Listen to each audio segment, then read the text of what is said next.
Olá, meu nome é Gustavo. Farei hoje a apresentação da atividade para a disciplina Fundamentos de Geologia para Engenharia. O nosso grupo vai apresentar o tema Rodovias e Ferrovias. Somos o grupo 2, concernentes ao tema, Rodovias e Ferrovias, e os membros do grupo são Brandon de Camargo, Gustavo de Souza, eu e Renata Benário Galvão de Andrade. Introdução. Rodovias e ferrovias, por serem obras geralmente de grande extensão, experimentam uma diversidade de regiões com características diversas de relevo, vegetação, de geotecnia e geologia. Em decorrência disso, há necessidade de elaboração de projetos muito bem detalhados que contemplem todas as complexidades de obras dessa magnitude, não só na sua implementação, como também em sua manutenção, evitando assim eventualidades que podem encarecer muito a obra ou até mesmo inviabilizá-la. Condicionantes geológicos geotécnicos.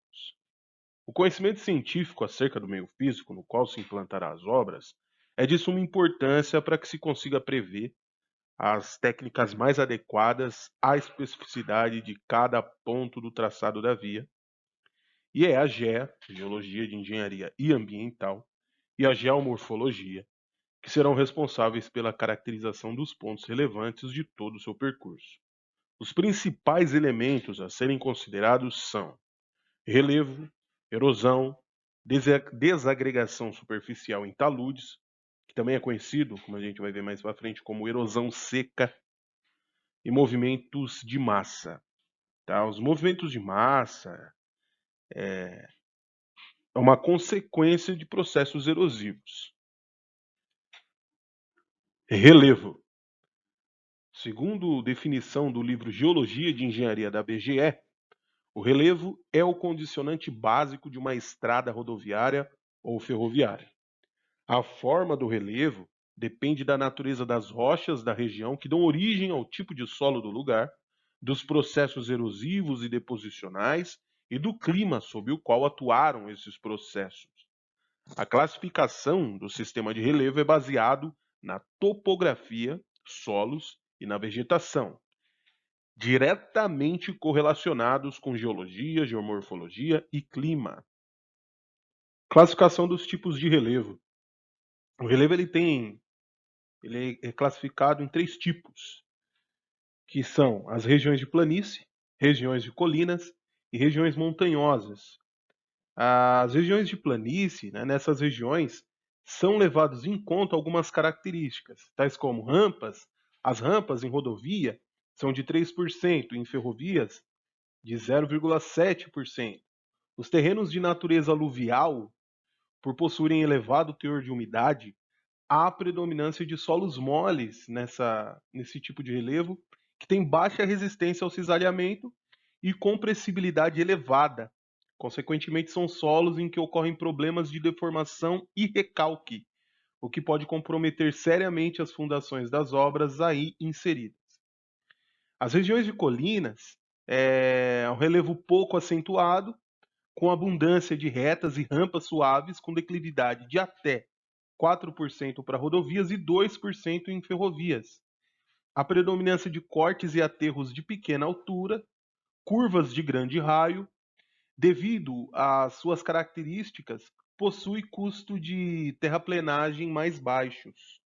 E nessas regiões são necessários, né, bons sistemas de drenagem. E regiões montanhosas. As regiões montanhosas são regiões compostas por diversas dificuldades naturais do relevo que encarecem bastante as obras. São regiões que há necessidade de cortes e aterros altos, construção de túneis sobre vales e rios, rampas mais acentuadas, tanto para rodovia quanto para ferrovia. Erosão. A erosão é um processo que pode ocorrer de maneira natural, através do escoamento superficial da água, que provoca o chamado escoamento laminar, que, se não remediado, provoca a produção de ravinas e bossorocas. Tais processos podem ainda ser intensificados por ações antrópicas, né? Então, por exemplo, o desmatamento aqui nas proximidades, a gente está vendo, ó, que margeando essa estrada de ferro aqui, tem um descampado. Aqui não tem vegetação nenhuma. E, como consequência, o processo erosivo causou essa bossoroca aqui, ó, que acabou deixando esse trecho da ferrovia em suspensão. Evidentemente, é, interrompida, né? Inviável para escoamento de qualquer coisa. Então, esse é um típico, uma típica consequência de fenômenos erosivos. Aqui também a gente vê uma foto, né? Essa foto aqui é uma erosão que aconteceu no trecho da rodovia SP-304 em São Pedro, tá? Aqui, ó, mais uma vez, ó, um processo erosivo, né? Ocasionou essa destruição aqui do acostamento da pista. Desagregação superficial em taludes.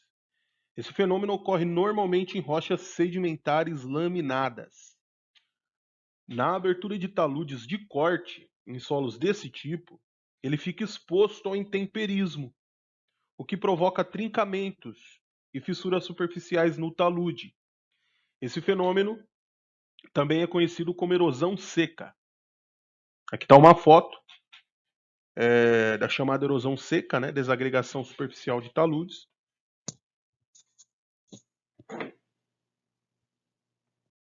Um outro fenômeno importante a se considerar são movimentos de massa. Devido à sua extensão, né, extensão das pistas, seja uma pista rodoviária ou ferroviária, elas percorrem os diversos tipos de relevo. Por isso estão sujeitos também aos movimentos de massa nos seus mais variados tipos. Então elas estão sujeitas a escorregamentos devido à inclinação do talude, por descontinuidades geológicas, por saturação, escorregamentos em aterro, rastejos e escorregamentos em corpos de talos, queda e rolamentos de blocos. E os movimentos de massa, num país como o nosso, Brasil, localizado com clima tropical, né, localizado entre os trópicos, é, os fenômenos que mais atingem o nosso país são fenômenos erosivos, decorrentes das fortes chuvas, né? Então, a erosão dos solos acaba provocando escorregamentos de massa diversos. Então, esses são cuidados. Nos próximos slides apresentaremos cuidados a serem tomados para evitar, se não evitar, mas pelo menos mitigar esses processos de erosão, para se evitar, como consequência, movimentos de massa, desagregação de taludes e etc. Então, estabilização de taludes, né? Então, isso aqui é o que se pretende, né? Com as obras de engenharia, além da construção, evidente, da obra em si, a geologia ela vai se preocupar em garantir isso, a estabilização dos taludes, né? Então, para garantir a segurança local, é necessária a estabilização do talude. Então, a estabilização do talude ela vai garantir a consolidação do maciço, prevenção a desmoronamentos, evitar riscos nos locais, impacto direto na drenagem e escoamento superficial local. Então, aqui a gente vai apresentar fotos de algumas obras aplicadas para estabilização de taludes. Então, tem aqui ó, a modificação da geometria do talude, ó, uma obra que pode ser aplicada nesse sentido. É importante também a drenagem das obras, né, do talude. Então aqui, obras de proteção no talude, que precisam ser aplicadas para a estabilização deles. Obras de proteção, revestimento vegetal, concreto projetado, solo grampeado, cortina atirantada, estaca raiz, terra armada, muro de gabião, muro de gravidade, crib wall e imprimação asfáltica. todas essas são técnicas aplicadas no intuito de estabilizar um talude, né? E assim evitar que os processos erosivos ocasionem escorregamentos variados de diversos tipos e assim impactem, tragam prejuízos não só financeiros, como socioambientais à obra. Instrumentação de taludes. Para que se consiga ter um monitoramento da estabilidade desses taludes, uma série de ferramentas, de instrumentos são empregados nesse sentido. Então, para o acompanhamento da estabilidade dos taludes e assim agir de maneira preventiva, faz-se necessário o uso de diversos instrumentos de medição de parâmetro que vão indicar o estado no qual se encontram os taludes e assim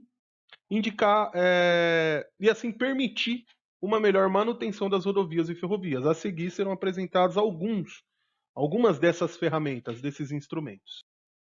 Então aqui tem um fissurômetro, né? O fissurômetro ele vai servir para verificar a evolução de trincas na camada superficial. Então aqui, como a gente pode ver, ele consiste na instalação de pinos em pares, né? Um a montante, outro a jusante da trinca, medindo-se a variação de distância entre os pinos.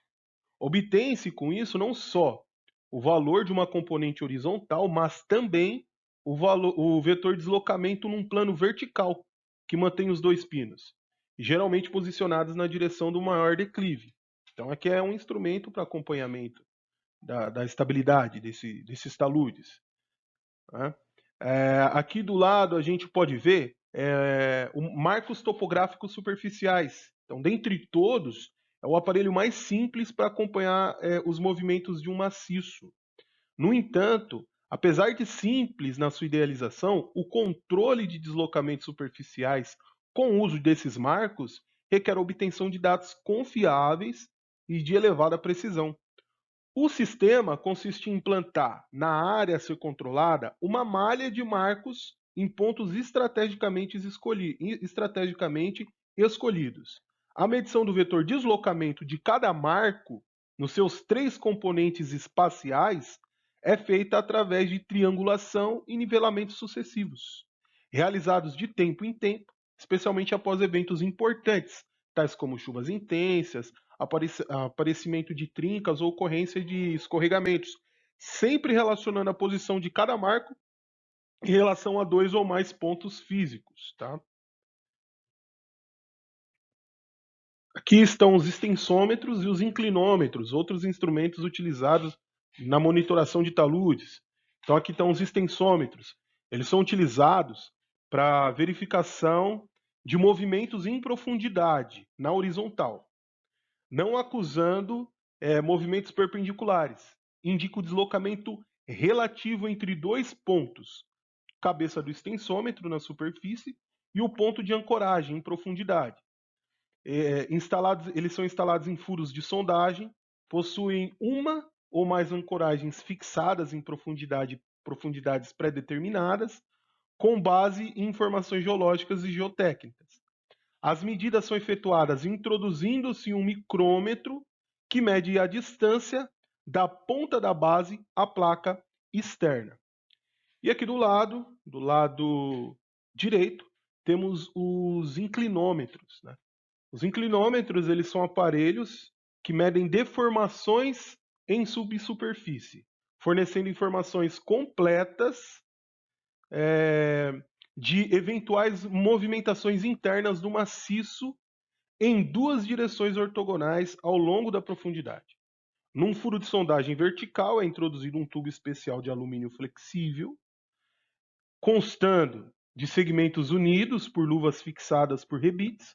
O espaço anular entre o tubo e o furo é preenchido com material granular. Com a movimentação do maciço, o tubo acompanha o movimento, devido à sua flexibilidade. A movimentação é detectada pela introdução no tubo de sensor elétrico, que fornece um número, função do ângulo de inclinação com a vertical, podendo ser determinada a profundidade em que ocorre maior deslocamento. Estudos geológicos e geotécnicos. Variados tipos de estudos são necessários para a confecção de um projeto adequado para a construção rodoferroviária. Na fase inicial se empregam os métodos de superfície, mapeamentos e cartas geotécnicas, principalmente. No nosso estudo de caso, o engenheiro responsável pela obra, quando ele veio fazer o estudo do local onde seria implantada o empreendimento em questão, ele teve dificuldade com essa questão, né? Com esses dados, porque não se tinha disponível esse mapeamento, essas cartas geotécnicas à época. Ele teve que fazer o levantamento todo praticamente do zero.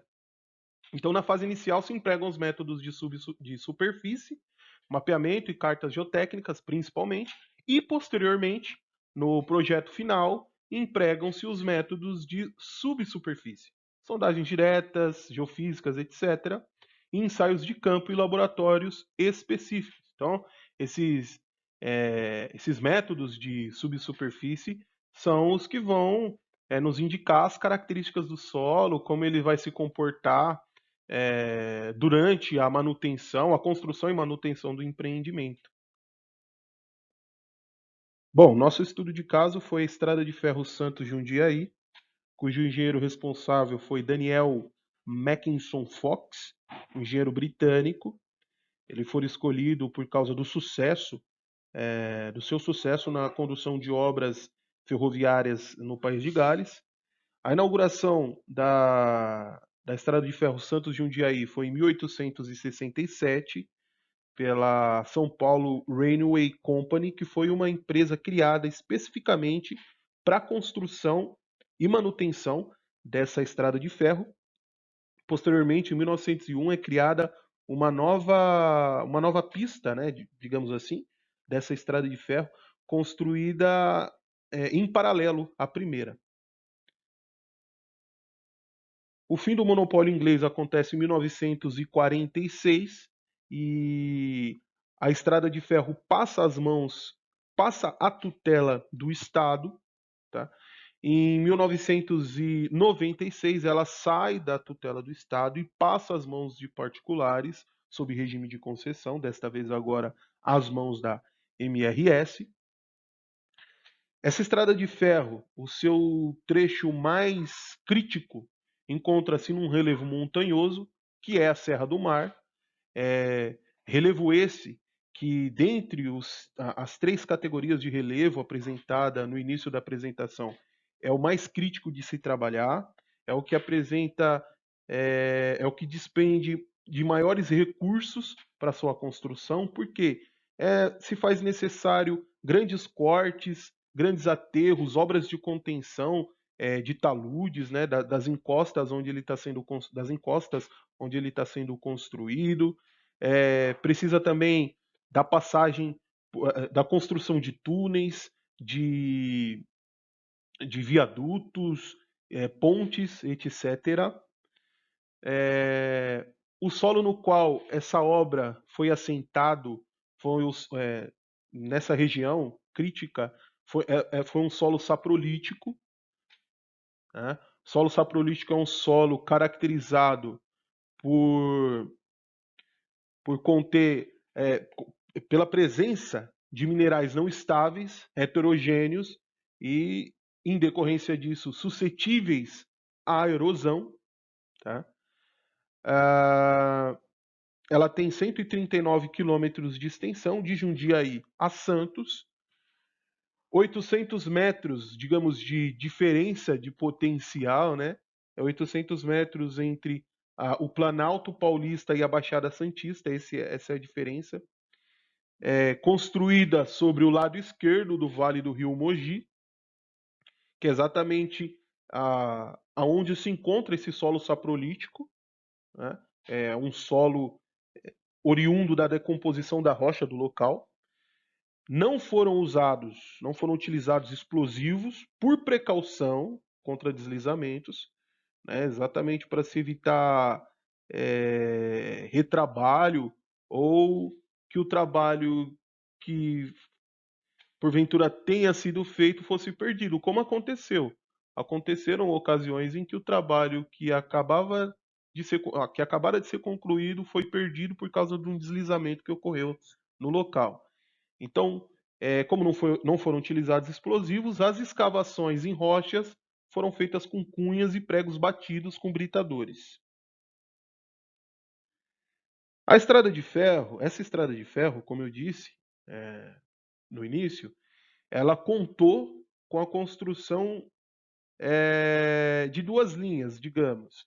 A primeira, que foi inaugurada em 1867, ela foi construída sob uma concepção diferente da segunda, né? A primeira, ela foi construída com a predominância de grandes cortes e aterros que chegavam a ter até mesmo 50 metros, né? E como a gente já viu, manter a estabilidade desses aterros é algo muito difícil de se fazer.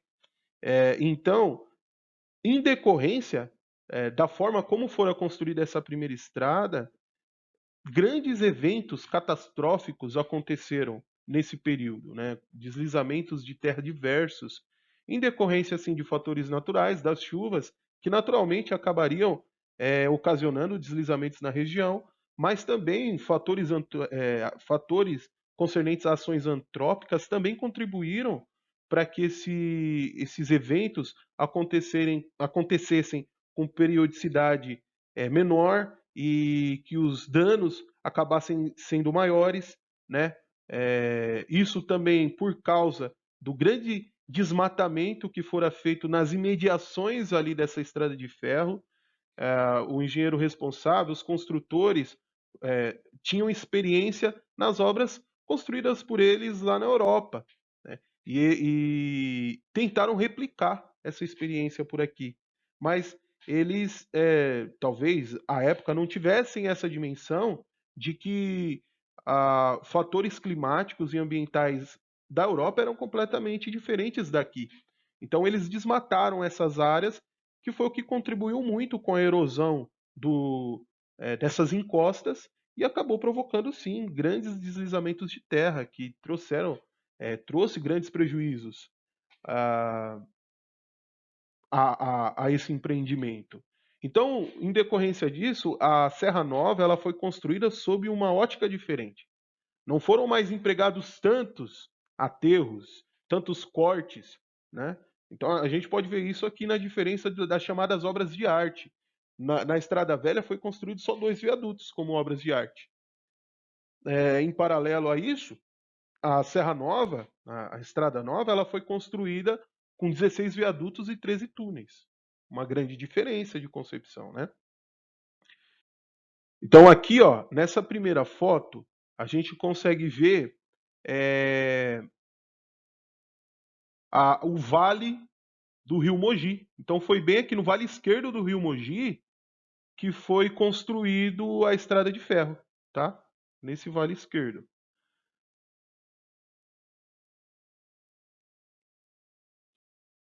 Aqui está uma foto que contempla, né, as duas estradas, as duas linhas da estrada de ferro Santos Jundiaí. A estrada velha é a estrada mais abaixo e a estrada nova é a que está mais acima. Já é possível verificar ali que as chamadas obras de arte da estrada nova, dá para ver que realmente existe muito mais essas obras de arte do que na estrada antiga. A estrada antiga ela é caracterizada assim por grandes cortes e aterros, né, nas encostas. E a gente consegue observar também, ó, nas margens das estradas, o grande, além das cicatrizes, dos escorregamentos que aconteceram na região, a gente consegue identificar que foi uma área bastante desmatada, né? Novamente, replicando o que foi dito anteriormente, por causa da visão dos engenheiros que a construíram, eles tentarem replicar o que fora feito lá na Europa, acabaram desmatando essas regiões, o que favoreceu ainda mais os processos erosivos, que são, né, os responsáveis por esses deslizamentos aqui nessa região. Aqui a gente pode ver, essa daqui eu acho que é um trecho da estrada antiga. A gente vê que Aqui, ó, uma obra de contenção feita aqui, tá vendo? A gente pode ver que foi inserida ali a vegetação no local exatamente para conter, para mitigar a erosão, que certamente é, faria com que esse talude se desprendesse, escorregasse e provocasse danos ali na região, né, estruturais, danos estruturais, ou até mesmo perda de vidas nesse trecho. Então aqui é um exemplo de obras de contenção. Então nessa foto aqui, essa foto é uma vista frontal nos anos 80, mostrando a continuidade remontante do fantástico escorregamento da Grota Funda. Esse escorregamento ele foi responsável pela destruição de pilares do viaduto inferior e por várias interrupções no tráfego da Santos Jundiaí. Tá? A gente consegue ver nessa imagem aqui as duas as duas estradas, né, de ferro. A estrada velha mais abaixo e a estrada nova mais acima. Né? E a gente vê que esse escorregamento ele atingiu os pilares da estrada velha, causando interrupção ali da estrada. Aqui é uma foto tirada em 71, durante os trabalhos de reconstrução do viaduto, que teve a sua estrutura abalada pelo escorregamento da Grota Funda, esse escorregamento que ocorreu em 71. É importante a gente notar nessa foto o espesso manto de saprolito com blocos de rocha desestabilizado pela implantação da ferrovia. Tá? O escorregamento aqui ele está associado aos diferentes graus de rocha, de alteração da rocha. A posição geométrica desfavorável das estruturas geológicas da rocha e a presença de uma nítida interface entre o saprolito e o horizonte inferior da rocha San. As interferências da construção ferroviária no terreno e o extenso desmatamento no local foram os fatores potencializadores da instabilização, e as pesadas chuvas foi o agente deflagrador dessa catástrofe, né, desse fenômeno, desse evento. Esse escorregamento pode ser classificado como um típico colapso em saprolito fraturado. Tá? Então, esse é o nosso trabalho. Agradecemos a confiança do professor. E é isso. Obrigado, galera, e até mais.